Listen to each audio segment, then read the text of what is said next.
Mkuu wa majeshi wa Uganda, Jenerali Muhoozi Kainerugaba, ambaye ni mtoto wa rais wa nchi hiyo, amesema kuwa vikosi vyake vitadhibiti mji wa Kisangani iwapo waasi wa M23 watachelewa kuuteka mji huo. Kupitia mtandao wake wa kijamii wa X, ambapo amezungumzia mengi kuhusu DRC, Kainerugaba amesema jeshi lake au waasi wa M23 wataingia Kisangani kwa agizo la Rais Yoweri Museveni ili kuokoa wakazi wa mji huo wakati wowote kutoka sasa. Nimepokea jumbe za kutosha za WhatsApp kutoka kwa watu wetu huko Kisangani.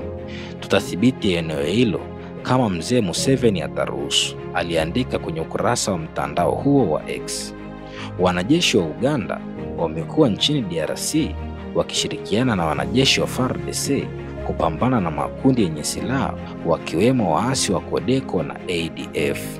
Akionekana kuongelea kuwa na nia kulinda wakazi wa DRC, ameapa kuwa hataacha wakazi wenye asili ya Uganda kama vile Bahema, Banande na Batutsi wapitie changamoto na kusema ana haki ya kuwalinda.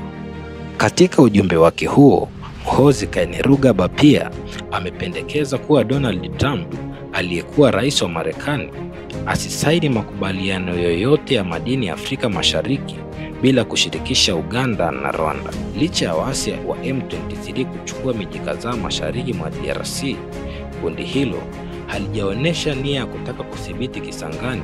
Kwa mujibu wa taarifa zake, M23 inapanga kujiondoa katika mji wa Walikale ili kutoa nafasi kwa mazungumzo na serikali. Hii sio mara ya kwanza kwa Muhoozi Kainerugaba kutoa kauli za utata kwenye mitandao ya kijamii ambazo mara nyingi zimezua mijadala mikali katika kanda ya maziwa makuu.